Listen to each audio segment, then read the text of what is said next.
আজকে আমাদের কার্যক্রম হলো যে আগামী 12 মার্চে সংসদে প্রথম অধিবেশন হবে। সেই অধিবেশনে জনাব তারেক রহমান বাংলাদেশের এখন প্রধানমন্ত্রী হিসাবে আছেন। সেই তারেক রহমানকে আমরা জানাইতে চাই যে আমরা জুলাই যোদ্ধারা মাঠে নেমেছি, শহীদ পরিবার মাঠে নেমেছি। আমরা জুলাই সনদ যেই জয়যুক্ত হয়েছে এই জুলাই সনদের বাস্তবায়ন পরিপূর্ণ দেখতে চাই। কিছু চক্র তারেক রহমানের দলের ভিতরে ঢুকে যারা এই গণ অভ্যুত্থানকে অস্বীকার করেছে, যারা এই গণ অভ্যুত্থানের মাঝখানে বলেছে আমরা এর ভিতরে অসম্পৃক্ত নাই, আমরা বলতে চাই তারেক রহমানকে যে এই লোকগুলাই আওয়ামী লীগের ফ্যাসিবাদ আমলে তারা টাকা খেয়ে সামান্য সময় কিছু মাঠে নেমে তারা এই সরকারের বিরুদ্ধে বলেছে, কিন্তু প্রকৃত তাদেরকে একটা রাস্তা করে দিয়েছে আওয়ামী লীগদের এই 17 বছর, যাতে করে তারা সুন্দরভাবে ফ্যাসিবাদ কায়েম করতে পারে, রাজত্ব এক না একতন্ত্র তৈরি করতে পারে। এভাবে এই বিএনপির মধ্যে আওয়ামী লীগের কিছু লোক ঢুকে আছে ছদ্মবেশে।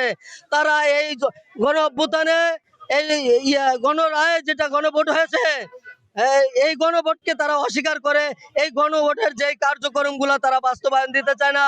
তারেক রহমানের কানে কানে ফুসফুস করে এই গণভোটের এই বাস্তবায়নকে তারা কুমন্ত্র দিয়ে তার থেকে সরায় রাখতেছে।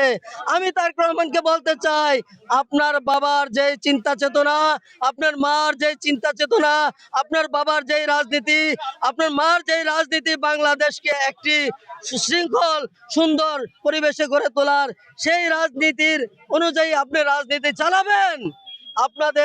আপনাকে আমরা ভালোবাসি, আমরা জুলাই যোদ্ধারা শহীদ পরিবার আমরা আপনাকে ভালোবাসি, কিন্তু বর্তমানে যে রাজনীতি চলতেছে বিএনপির মধ্যে আপনাকে আপনার চিন্তা চেতনা, আপনার বাবার চিন্তা চেতনা, আপনার মার চিন্তা চেতনাকে মাইনাস করে তারা আওয়ামী লীগ চিন্তা চেতনায়, ভারতীয় চিন্তা চেতনায় রাজত্ব কায়েম করতে চাইতেছে। আমি বলে রাখি আপনাদের, 24 অভ্যুত্থানের সময় প্রথম ছাত্র জনতা মাঠে নেমেছে, এরপরে ছাত্র জনতার পরিবার মাঠে নেমেছে, এরপরে জনগণ মাঠে নেমেছে। যেই জনগণ 17 বছর এই আওয়ামী লীগের আমলে লড়াই করতে করতে ওয়ালে পিঠ থেকে গেছে, অতঃপর বিড়াল যখন ওয়ালে পিঠ থেকে যায় তখন বাঘের উপর আক্রমণ করে, আমরা তেমনি ওরা বাঘ সাজছিল, আমরা তাদেরকে উপরে আক্রমণ করে তাদেরকে এই দেশ থেকে বিতাড়িত করেছি। আমরা জুলাই যোদ্ধারা শহীদ পরিবার এবং 18 কোটি জনগণ, এই জনগণের রায় জয়যুক্ত হয়েছে গণভোট। এই গণভোটের যে অধিকার, যে আইন, এই আইনকে যদি আপনারা কুমন্ত্রণা দিয়ে আপনারা বাস্তবায়ন না করেন, আপনাদের পথ কোথায় যাবে?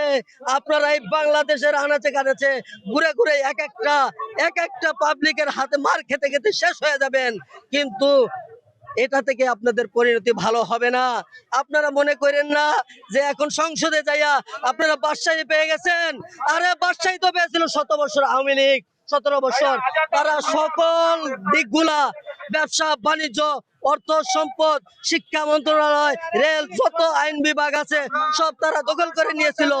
তারপরেও এই ফ্যাসিবাদের সরকার টিকে থাকতে পারে নাই। আপনাদের ওই জায়গায় পৌঁছাতে আরো 20 বছর লাগবে, ওইভাবে সাজাইতে আওয়ামী লীগের মতো আরো 20 বছর লাগে। কিন্তু মনে রাখবেন, তারপরেও আমরা আপনাদের অবস্থা খারাপ করে দেব যদি আপনারা গণভোট জুলাই সনদ বাস্তবায়ন না করেন। আমাদের আজকের যেই লং মার্চ দাবি, যে আগামী 12 তারিখ কালকে যেই সংসদে অধিবেশন হবে, সেই সংসদে অধিবেশনে আমাদের এই গণভোট, এই জুলাই সনদ বাস্তবায়ন পরিপূর্ণ করার একটা অঙ্গীকার এবং নীতিমালা যেন সরকার করে এবং অধিবেশনে এটা বাস্তবায়ন দেখায়। এখন আমরা আমাদের যেখানে হয়েছে, আমরা এখান থেকে সচিবালয় পর্যন্ত যাব।